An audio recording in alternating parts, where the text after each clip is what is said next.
శివాభ్యాం నవయౌవనాభ్యాం పరస్పర అశ్లిష్టవపుర్ధరాభ్యాం నగేంద్రకన్యా వృషకేతనాభ్యాం నమో నమః శంకర పార్వతీభ్యాం. దానభోగ వివర్జిత సోక్షయం నరకం వ్రజేతు. అక్షయం నరకం గమనించండి. అక్షయం నరకం అంటే మళ్ళీ అందులోంచి బయటపడ్డం.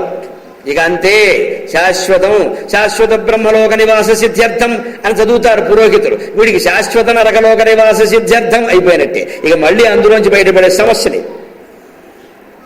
అందుకని అక్షయ నరకాల భయంకరమైనవి మనం పొందకుండా ఉండాలంటే ఉండవలసిన విధానం అది. ఇప్పుడు ఆశ్చర్యకరంగా చిట్ట చివరి ప్రశ్నలు 4 ప్రశ్నలు ఏకదాటిగా అడుగుతున్నా. కో మోదతే కిం ఆశ్చర్యం కఃపంథాః కాచ వార్తిక వదమే చతుర ప్రశ్నాన్ మృతా జీవంతు బాంధవాః.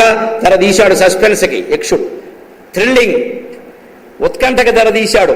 ఇప్పుడు నేను అడిగిన 4 ప్రశ్నలకు జవాబులు చెబితే మృతా జీవంతు బాంధవాః, నీ తమ్ముళ్ళని నేను బతికిస్తా. ఇది ఒక ఆశాదీపం. యక్షుడు ఏమన్నాడు? మృతా జీవంతు బాంధవాక. బాంధవాక అంటే బహువచనం, ఏకవచనం కాదు. ఇక్కడ ఉన్న బంధువులు ఎవరండి? తమ్ముళ్ళు. అంటే అందరినీ బతికిస్తానని చెబుతున్నాడు. యక్షుడైనా మాట తప్పుతాడు కానీ ధర్మరాజు మాట తప్పడు. ధర్మరాజు గొప్పతనం అది. కో మోదతే, ఎవరు ఎప్పుడూ ఆనందంగా ఉంటారు. కః పంథాః, ఏది మనిషి నడవాల్సిన ధర్మ మార్గం ఏది, మనిషి అనుసరించాల్సిన మార్గం ఏది, ఎవరు ఎప్పుడూ ఆనందంగా ఉంటారు. కాచ వార్తిక, ఏది ఆశ్చర్యకరమైన వార్త. కిమాశ్చర్యం, ప్రపంచంలోనే ఆశ్చర్యకరమైన విషయం ఏది, ఎవరు ఎప్పుడూ ఆనందంగా ఉంటారు. కోమోదతే కః పంథాః, మనిషి అనుసరించవలసిన మార్గం ఏది, ఒక్క ముక్కలో చెప్పు. కాచ వార్తిక, ఏది నిజమైన వార్త లోకంలో. అలాగే చిట్ట చివరి ప్రశ్న, ధర్మరాజా ఆశ్చర్యకరమైన జవాబులు చెబుతున్నావయ్యా, అన్నిటికంటే ఆశ్చర్యకరమైన విషయం ఏది లోకంలో అన్నాడు. కో మోదతే అంటే ఏం చెప్పాడో తెలుసా? ఎవరు నిజంగా ఆనందంగా ఉంటారంటే పంచమేఘని షష్ఠేవ శాఖే పచతి స్వే గృహే అనృణీచ అప్రవాసీచ సవారిచర మోదతే. అనృణీచ, అప్పు లేకుండా, అప్రవాసీచ, తరచు ఆ ఊరు ఈ ఊరు వెళ్ళి సంపాదించాల్సిన అవసరం లేకుండా, స్వగృహే, తన ఇంట్లో తానుండి, శాకం పచతి, చారు అన్నం తినేవాడి కంటే ఆనందంగా ఉండేవాడు ప్రపంచంలో లేడు అన్నాడు. కః పంథాః, ఏది నిజంగా మనిషి అనుసరించాల్సిన మార్గం. ఎందుకంటే ధర్మ సందేహం ఇది. ఈ పని చేయాలా, ఆ పని చేయాలా, ఆ గురువు గారు ఎలా చెప్పారు, ఈ గురువు గారు ఎలా చెప్పారు, ఇద్దరు మంచి వాళ్లే, ఏం చెయ్యాలి, ఇవి రకరకాలండి. విషయం ఏకం సత్ విప్రా బహుదా వదంతి. పరబ్రహ్మ పదార్థాన్ని గురించి కూడా అందరూ ఒకేలా చెప్పలేదు. ఒకరు దాన్ని శ్రీమన్నారాయణమూర్తి అన్నారు, ఒకరు దాన్ని శ్రీశైల మల్లేశ్వర స్వామి అన్నారు, ఒకరు పరబ్రహ్మ అన్నారు వేదాంతులు, శైవులు శివుడు అన్నారు, విష్ణువులు వైష్ణవులు విష్ణువు అన్నారు, శాక్తేయులు అది ఏమీ లేదండి అంతా మా శక్తి స్వరూపమే, మా అమ్మవారే అన్నారు. సుబ్రహ్మణ్య స్వామిని ఆరాధన చేసేవాళ్ళు మా షణ్ముఖ స్వామి సృష్టికి మూలం అండి అన్నారు. గణపతి ఆరాధన చేసేవాళ్ళు గణపతి లేకుండా ప్రపంచం ఏమిటన్నారు. దానికి ధర్మరాజు చెబుతున్నాడు, తర్కో అప్రతిష్టక శృతయో విభిన్నాక నైకో ఋషికి యస్య మతం ప్రమాణం ధర్మస్య తత్వం నిహితం గుహాయాం, ధర్మస్య తత్వం నిహితం గుహాయాం, మహాజనో ఏన గతః స పంథాః, మహాజనో ఏన గతః స పంథాః. జీవితంలో అనుసరించాల్సిన మార్గమేది, పూజించవలసిన దేవుడెవరు, అనుసరించాల్సిన ధర్మమేది, ఇలాంటి సందేహాలు బుర్రని పీడిస్తే తర్కక అప్రతిష్టక, ఎంత తర్కించినా నిలబడదు. అన్నిటికీ దాని సమాధానాలు ఉంటాయి. ఎవరిని సమర్థించుకుంటూ దేన్ని సమర్థించుకుంటూ దాని కారణాలు దానికి ఉంటాయి. నువ్వు కాదనలేవు. పైగా చాలా మంది లోకంలో సత్యాన్ని వాక్చాతుర్యం కారణంగా పక్కదారి పట్టిస్తారు. సత్యం ఏమిటో వారికి తెలుసు, కానీ దాన్ని వాక్చాతుర్యం కారణంగా పక్కదారి పట్టిస్తాం. ఆ చాతుర్యంలో పడిపోతాం మనం. మాటల మాయాజాలంలో శంకరాచార్య చెబుతారు వివేక చూడమండ, వాగ్వైఖరి శబ్దఝరి శాస్త్ర వ్యాఖ్యాన కౌశలం వైదుష్యం విదుషాం తద్వద్భుక్తయే నచ ముక్తయే. అనర్గళంగా మాట్లాడడం వాగ్వైఖరి. ఇవాళ అదో పెద్ద పాయింట్. ఏమి చెప్పిందంతా ఊరికే పనికిమాలిన విషయమైనా పర్వాలా, అబ్బా ఆగకుండా మాట్లాడారండి, ఆగకుండా టేప్ రికార్డర్ కూడా మాట్లాడుతుంది. ఇదంతా పండితులు వాళ్ళ వైభవాలు పెంచుకోవడానికి వాళ్ళ గొప్పల కోసం చెప్పుకుంటున్నారు తప్పితే ముక్తి కలిగించే విషయం కాదు. తర్కం అప్రతిష్టక అంటే తర్కం నిలబడదు. శృతయో విభిన్నాక, వేదములు శాస్త్రములు పురాణములు చూద్దామన్నా వేదములు మనకు అర్థం కావు, శాస్త్రములు నిగూఢంగా ఉంటాయి. కొన్ని పురాణాలు చూద్దామన్నా పద్మ పురాణం బ్రహ్మదేవుడు ఉంటుంది, లింగ పురాణం శివుడే గొప్ప ఉంటుంది, విష్ణు పురాణం విష్ణువుని మించిన వాళ్ళే ఉంటుంది, స్కాంద పురాణం మొత్తం కుమారస్వామి అంటుంది, గరుడు పురాణం మొత్తం మళ్ళీ విష్ణువు ఉంటుంది. ఎవరిని నమ్మాలండి? దేవీ భాగవతం సర్వం అమ్మవారే అంటుంది. శృతయో విభిన్నాగా, వేదశాస్త్ర పురాణాలు కూడా భిన్న భిన్నంగా ఉన్నాయి. నైకో ఋషికి, పోని ఋషుల మతాన్ని అనుసరిద్దామంటే విశ్వామిత్రుడు మార్గం వేరే, వశిష్ఠుని మార్గం వేరే, గౌతముని మార్గం వేరే, జమదగ్ని మార్గం వేరే. ఏ మార్గాన్ని మీరు అనుసరిస్తారు? యస్య మతం ప్రమాణం, ఎవరి మతాన్ని అనుసరిస్తారు మీరు? అందుకని ఏం చేయాలండి? ధర్మశ్చతత్వం నిహితం గుహాయాం. అసలు ధర్మమేది అనేది గుహలో ఉందయ్యా, నన్ను ఏం చేయమంటావు అన్నాడు ధర్మరాజు కూడా. ఆయన కూడా చెప్పలేకపోతున్న ప్రశ్న. ధర్మసత్వం గుహలో ఉంది, అంతర్గుహలో. అది గుండె గుహ, అందులోకి వెళ్ళాలి. అందులోకి వెళితే అంతా శివమయమని నీకు అర్థం అవుతుంది. అప్పుడు మహాజనో ఏనగత పంథాక, నువ్వు నమ్మినటువంటి జనుడు గురువు ఎవరిని నువ్వు నమ్ముతావో ఆ మార్గంలో వెళ్ళిపో. ఇక ఊరికే విమర్శలు వద్దు, ఏమొద్దు, ఇంకొకరిని నువ్వు విమర్శించొద్దు. నేను ఆయన నమ్ముకున్నానండి, నాకు ఆయన మాటలు నచ్చాయండి, నేను అలాగే చేసుకుంటూ వెళుతున్నా, అంతే. మహాజనో ఏనగత పంథాక, మంచి చెడ్డ ఏదైనా ఉంటే ఆయన చూసుకుంటాడు. గురువు అనే మాట అక్కడే వచ్చింది. అది ఎవరో ఒకరిని నమ్ముకోకపోతే ఎలాగండి? అలాగే దేవుళ్ళలో కూడా మీరు శివుణ్ణి నమ్మారు, అంతకంటే నమ్మదగిన వాడు ఎవడున్నాడు? ఇప్పుడు కిమ ఆశ్చర్యం, అలాగే కాచ వార్తిక, ఇన్ని రకాల వార్తలు పత్రికల్లో వస్తున్నాయి. ఇన్ని రకాల వార్తలు మనకి ఎలక్ట్రానిక్ మీడియా వారు చూపిస్తున్నారు. కానీ గొప్ప వార్త ఏమిటి అని యక్షుడు ధర్మరాజును అడిగితే ఆయన చెప్పాడు గొప్ప వార్త ఏమిటి.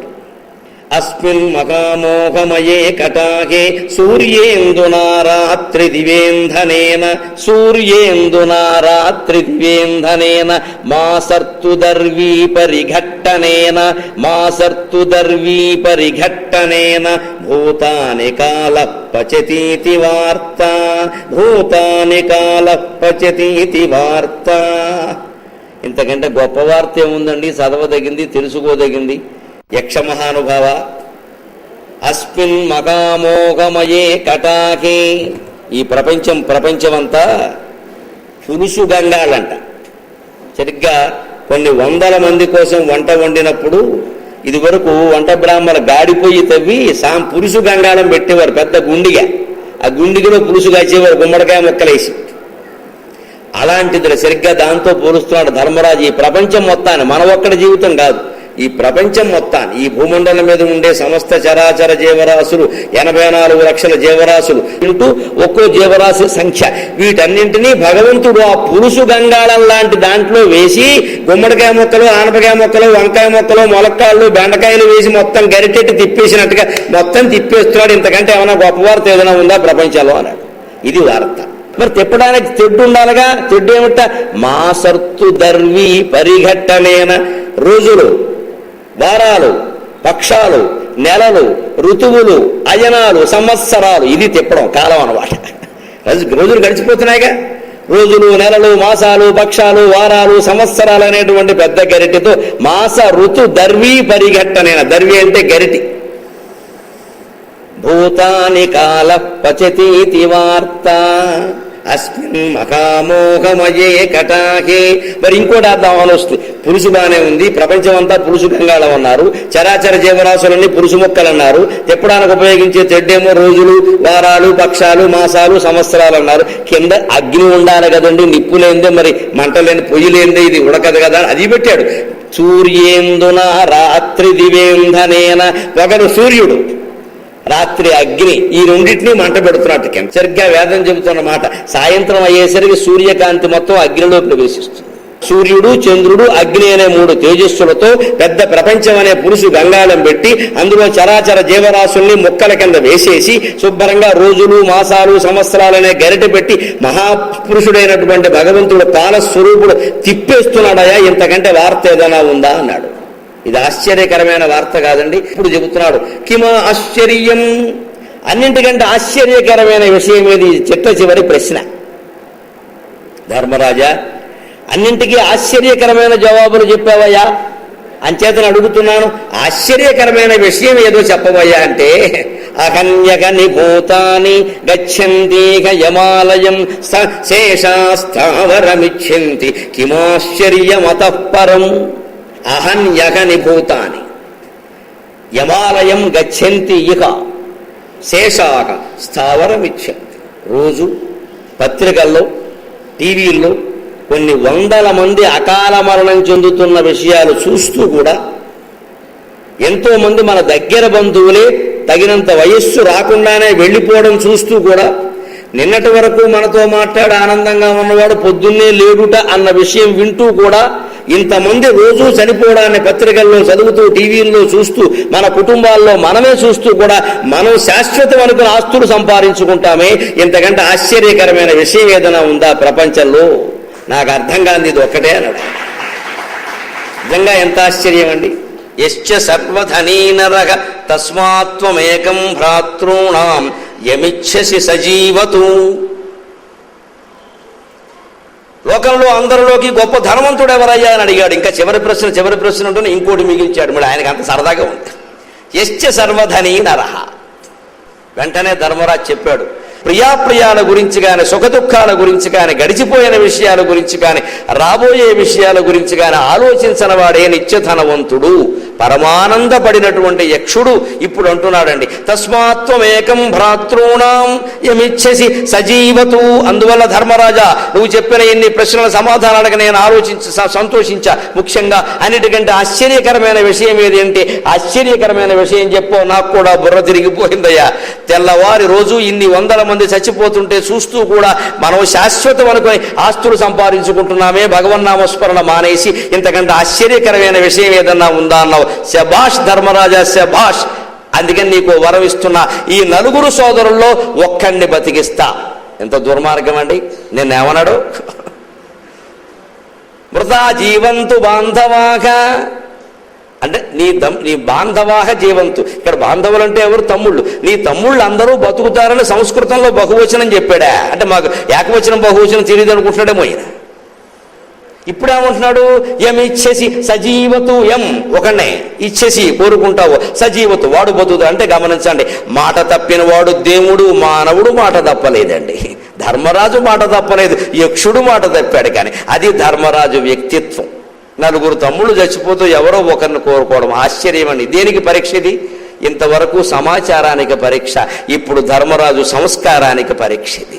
ఒక క్షణం ఆలోచించకుండా ధర్మరాజు కోరాడు, శ్యామో యయేష రక్తాక్షో, శ్యామో యయేష రక్తాక్షో బృహత్సాల సమోత్థితః మహ వ్యూఢోరస్కో మహాబాహు నకులో యక్ష జీవతు, నకులో యక్ష జీవతు, నకులో యక్ష జీవతు అన్నాడు ఆయన. ఒక్క క్షణం ఆలోచించలేదమ్మా. ఆయన సంస్కారం చూడండి. నకులుని బతికించు, నకులుని బతికించు. అదేమిటండి నకులుని బతకడం? ఏమిటి? ఐదుగురు నకులుడి ప్రత్యేకత ఏమిటి? పోనీ కుంతీదేవి అంటే 10 మంది పిల్లలున్నా ఒకళ్ళంటే ఎక్కువ ఇష్టం ఉంటుంది, అదేమో అనుకోవచ్చు. ధర్మరాజుకి ఏముంటుందండి? ఏ కారణం వల్ల నకులుని అడుగుతాడు? పైగా ఎలా వర్ణిస్తున్నాడంటే, శ్యామో మా తమ్ముడు కృష్ణుడిలాగా నీలమేఘశ్యాముడు, నల్లగా మేఘవ రంగులో మెరిసిపోతూ ఉంటాడు. యయేష రక్తాక్షో ఎర్రటి కళ్ళు శృంగార రసం పెళ్ళుబికే విధంగా, వీర రసం పెళ్ళుబికే విధంగా మా తమ్ముడు నకులుడి కళ్ళల్లో అటు ఇటు ఎర్రజీరలు కనపడతాయి. శ్యామో యయేష రక్తాక్షో బృహత్సాల ఇవోత్థితః. మా తమ్ముడు యుద్ధ రంగంలో అలా నిలబడితే, నా ఎదురుగా నిలబడితే, వాడి పర్సనాలిటీ అంటామే, ఆ నిలబడిన స్థితికి నేను ఆనందిస్తా. వీడు నా తమ్ముడిని. మద్ది చెట్టులా ఉంటాడు, అర్జున వృక్షంలా ఉంటాడు. వాడు తెల్లగా మెరిసిపోతూ, ఆ చుట్టంతా పొడుగుంటాడు, ఒడ్డు పొడుగు సమానంగా ఉంటాడు. ఆ శరీరం మీద ప్రేమ అడుగుతున్నాడు, మామూలుగా వర్ణిస్తున్నాడు. బృహత్సాల ఇవోత్థితః, మద్ది చెట్టు నిలబడినట్టుగా ఉంటాడు నా తమ్ముడు. నీలమేఘవ రంగులో మెరిసిపోతూ ఉంటాడు. ఎర్రటి కళ్ళల్లో శృంగారపు జీరలు కనిపిస్తూ ఉంటాయి. అంత అందమైన వాడు మా నకులుడు అని అండంతో, వ్యూఢోరస్కక విశాలమైన వక్షస్థలం కలిగిన వాడు. శత్రువులు ఎంతమంది కత్తి దెబ్బలు కొట్టినా, గదాఘాతాలు పెట్టినా నలగని కదరని అదరని గుండె మా తమ్ముడిది. అటువంటి నకులో యక్ష జీవతు, నకులో యక్ష జీవతు. ఆ నకులుని బతికించు. యక్షుడు ఆశ్చర్యపోయాడు. ఇదేమిటయ్యా ఈ లాజిక్? నాకు అర్థం కావట్లా. నకులుడు ఏమైనా బ్లాక్మెయిల్ చేశాడా, బెదిరించాడా? ఇగో నన్ను కోరుకోకపోతే ఊరుకోను, ఎందుకంటే నీళ్ళ కోసం మొదట నేనే వచ్చా. అసలు గొడవంతా ఎందుకు జరిగింది? నీళ్ళ కోసం రావడం వల్ల. నీళ్ళ కోసం పంపింది నన్ను, అందుకని నన్నే బతికించాలి అని ఏమన్నా లాజిక్ ఉందేమో? నెల కోసం పంపాను నకులుణ్ణి, ఆయన పంపడం వల్ల ఇంత జరిగింది అందుకని నకులుణ్ణి, అది కాదు. ధర్మరాజా, మాయలో పడుతున్నావు, యక్షుడండి, మాయలో పడుతున్నావు, ఆలోచించుకో. 10,000 ఏనుగుల బలం కలిగిన వాడు దుర్యోధనుడు తొడలు విరగొడతానని ప్రతిజ్ఞ చేశాడు. దుశ్శాసనుడు రొమ్ము చీల్చి నెత్తురు తాగుతానన్నాడు. అటువంటి భీముణ్ణి కోరుకో, మళ్ళీ అవకాశం ఇస్తున్నా. మనిషిని కంగారు పెట్టడం అంటే ఈ మాటల్లో ఏమనిపిస్తుందో జవాబు చెప్పిన వాడికి చెప్పింది తప్పేమో అనిపిస్తుంది. తీరా చూస్తే సరైంది. భగవంతుడు ఎప్పుడూ అలాగే పెడతాడు పరీక్ష జీవితంలో. తీరా అన్ని సిద్ధమయ్యాక వస్తుంది అది అనుమానం. అందుకే ఆలోచించుకోవయా. 10,000 ఏనుగుల బలం కలిగిన వాడు, దుర్యోధన దుశ్శాసనులను చంపగలిగిన వాడు, 100 మంది కౌరవులను చంపుతానని ప్రతిజ్ఞ చేసిన వాడు, అటువంటి భీముడిని కోరుకో, మళ్ళీ అవకాశం ఇస్తున్నా. మాట తప్పేమనుకోవద్దు, నేను ఇస్తున్నా, శ్లోకం మార్చేయి, దానికే ఉంది. ఇంకో మాట చెబుతున్నా. పాశుపతాస్త్రం పొందినవాడు, సాక్షాత్ మల్లేశ్వర స్వామిని దర్శించిన వాడు, మహానుభావుడు అర్జునుడు, కర్ణుని చంపగలిగిన వాడు. ఏ కర్ణుడి గురించి నువ్వు భయపడి బాధపడుతున్నావో ఆ కర్ణుని చంపగలిగిన ఏకైక వీరుడు అర్జునుడిని కోరుకోవయా. శ్రీకృష్ణుడు నెచ్చని కాడు. అంతేగాని నకులుని కోరుతావేమిటయా అంటే ఆశ్చర్యంగా అన్నాడండి ధర్మరాజు. నాకీ రాజకీయాలు, గెలుపు గుర్రాలు, లెక్కలు నాకు తెలియవు. ధర్మయేవ హతోహంతి ధర్మో రక్షతి రక్షితః, ధర్మయేవ హతోహంతి ధర్మో రక్షతి రక్షితః, తస్మాత్ ధర్మం నత్యజామి, తస్మాత్ ధర్మం నత్యజామి, మానో ధర్మో హతో వధీత్, నకులో యక్ష జీవతు, నకులో యక్ష జీవతు, నకులో యక్ష జీవతు. ఇప్పుడు ధర్మం గురించి మాట్లాడుతున్నాడు ధర్మరాజు. ధర్మరాజు అనే శబ్దాన్ని తిరగేస్తే రాజధర్మం, రాజధర్మాన్ని తిరగేస్తే ధర్మరాజు. ఇప్పుడు ధర్మరాజు పాటిస్తున్నది రాజధర్మం కాదు, మానవ ధర్మం, మానవత్వం. యక్ష ఒక్క మాట విను, నేను ధర్మానికి కట్టుబడి నకులుణ్ణి కోరుకున్నా. ఎందుకంటే ధర్మయేవ హతః హంతి. ధర్మం గనక మరణించింది అంటే దానికి కారణమైన వాళ్ళందరూ మరణిస్తారు.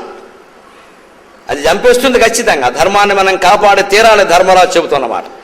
ధర్మ రక్షిత యది రక్షతి, ధర్మాన్ని మనం రక్షిస్తే అది మనల్ని రక్షిస్తుంది. ధర్మయేవ హతః హంతి, ధర్మాన్ని మనం నాశనం చేసేస్తే అది మనల్ని నాశనం చేసేస్తుంది. అందువలనే తస్మాత్ ధర్మం నత్యజామి, అందువల్ల నేను ధర్మాన్ని విడిచిపెట్టను.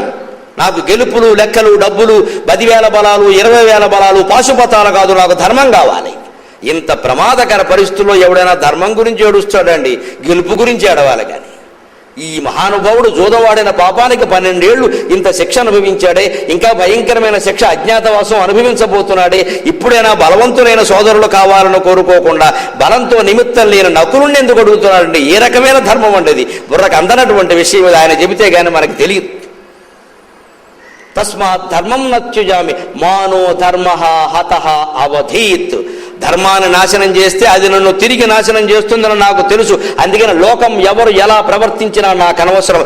నా చేత్తో నేను మాత్రం ధర్మానికి అపకారం చెయ్యను. ఇది మనం అందరం తీసుకోవలసిన ప్రతిజ్ఞ కాదా? అది ధర్మరాజు చెబుతున్నాడు. ధర్మాన్ని కాపాడాలి. ధర్మాన్ని కాపాడాలంటే యక్షుడు నకులుణ్ణి కోరడానికి ధర్మానికి సంబంధం ఏమిటో చెప్పవయ్యా, తెలియాలి కదా మాకు. మహానుభావ, విచిత్రంగా మాట్లాడుతున్నావు. ఇన్ని ప్రశ్నలు వేశాను, సమాధానాలు చెప్పావు, కానీ ఈ తర్కం నాకు అర్థం కావట్లా. నకులుణ్ణి కోరుకోవడంలో ఉండే ధర్మం ఏమిటంటే, మా నాన్నగారికి 2 భార్యలు ఉండేవారు. ఒక ఆవిడ చనిపోయింది, కుంతి మాద్రి. 2 మా నాన్నగారి భార్యలు. ఉభే సపుత్రే స్యాతాం వై, నువ్వు 4గురిని బతికిస్తే నాకు ఆనందమే, కానీ ఒక్కడే బతికిస్తానంటో. కుంతి సంతానంలో నేను బతుకున్నా, మాతృ సంతానంలో నకులుడు బతుకుండాలి. ఇంతకంటే నాకు వేరే ఆలోచన లేదన్నాడు. ఏం ఆశ్చర్యం అండి, ఏం ఈక్వేషన్స్! ఇద్దరికీ కనీసం ఒక్క కొడుకేనా మిగలాలి కదా. అందరూ బతికితే మంచిదే, నే కాదన్ను. అందరూ బతికితే మంచిది, నే కాదన్ను. కానీ ఒక్కరే అంటున్నావు నువ్వు. అందుకని మా కుంతి సంతానంలో ఆ ఈక్వేషన్ కూడా చూడండి. నకులుండే ఎందుకు కోరవు, సహదేవుణ్ణి ఎందుకు అడగలేదు అంటే, మా సంతానంలో పెద్దవాడిని నేను బతుకున్నాను, ఆవిడ సంతానంలో పెద్దవాడు వాడు, ఇంతకు మించి నాకేం తెలియదు. డేట్ ఆఫ్ బర్త్ తోటే నేను చూశా. ఇంత పక్కాగా ఉంటుంది ధర్మరాజు ప్రణాళిక. ధర్మం అంటే అంత పద్ధతిగా. ఇప్పుడు ఇంకా స్పష్టంగా చెబుతున్నాడు. ఇంకో మాట చెబుతున్నాడు. నేను కేవలం వాడు సంతానంతో ఉండాలని మాట ఒక్కటే కాదయ్యా. మాద్రీ చైవతు కుంతీ చ ద్వే భార్యేతు పితుర్మమ ఉభే సపుత్రే స్యాతాం వై ఇతి మే నిశ్చితామతి అనడంతో పాటుగా మాద్రీ చైవతు కుంతీ చ మాతృభ్యాం సమమిచ్ఛామి విశేషో నాస్తి మే తయోః నకులో యక్ష జీవతు నకులో యక్ష జీవతు నకులో యక్ష జీవతు. నాకు మా ఇద్దరి తల్లుల పట్ల ఎటువంటి భేదభావం లేదు. మా అమ్మ ఎంతో, మాద్రి కూడా అంతే. చనిపోయిన తల్లిని, సవతి తల్లిని ఎవరైనా అంత గౌరవిస్తారా? పైగా ఏమంటున్నాడంటే, యక్ష, ఇందాకే చెప్పాను నేను, అందరం చనిపోతాం. మా మాద్రీదేవి చనిపోవడం కాదు, మా అమ్మ చనిపోతుంది, మేం చనిపోతాం, నువ్వు, అందరం సమస్త జీవరాశి చనిపోవలసిన వాళ్ళమే. రేపొద్దున మేమంతా స్వర్గానికి గడతాం, అక్కడ మా మాద్రీదేవి అక్కడ ఉంటుంది. నేను నకులుణ్ణి కాకుండా భీముణ్ణో అర్జునున్నో కోరుకుంటే ఆవిడ ఏమంటుంది మా అమ్మతోటి?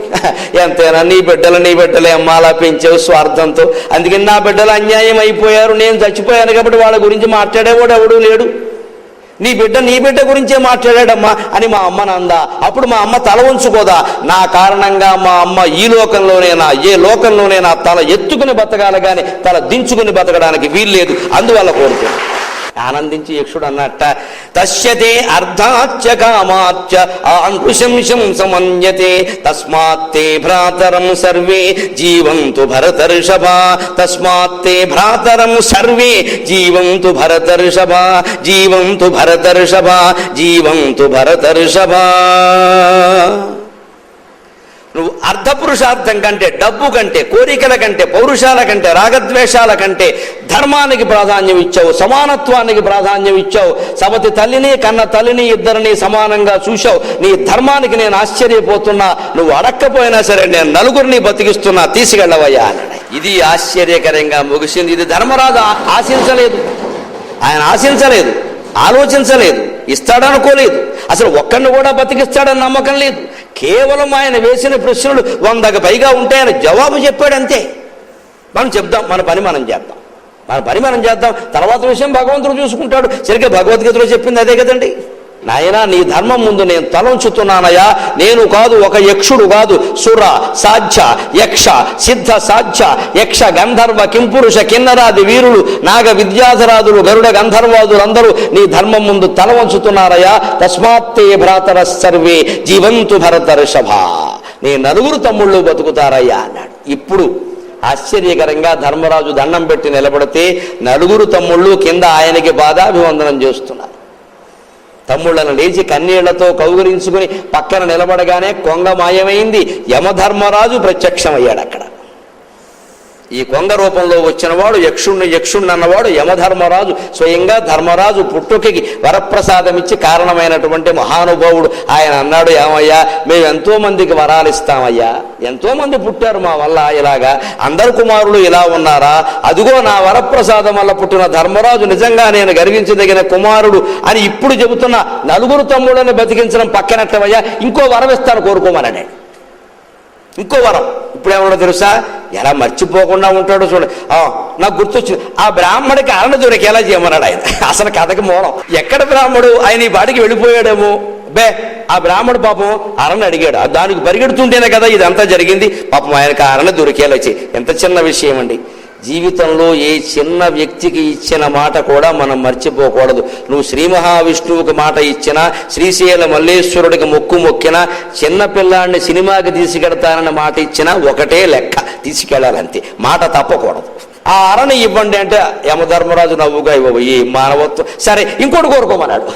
అది ఎక్కువ దేవతలు పొంగిపోతే అలాగే ఇంకోటి కోరుకో. అప్పుడేమడిగి ఇంక అడగట్లా. అతి పనికి రాదు, అజ్ఞాతవాసం రద్దు చేయమని అడగచ్చు. దుర్యోధనుడు వచ్చి మా కాళ్ళ మీద పడేలా చేయమని అడగచ్చు.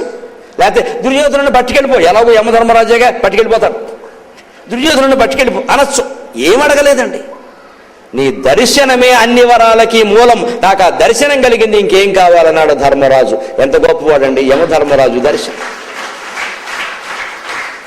ఇప్పుడు ఆలోచించండి, యమధర్మరాజు దర్శనం అంత గొప్పదైతే యమధర్మరాజును గుండెల మీద తన శ్రీశైల మల్లేశ్వర స్వామి దర్శనం ఎంత గొప్పదండి. మనం అందరం అది పొందగలిగాం. ఇంతకంటే చరితార్థత ఉంటుందా జీవితంలో?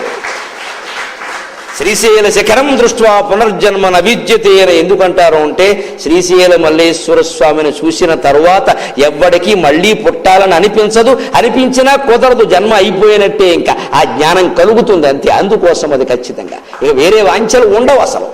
స్వస్తి.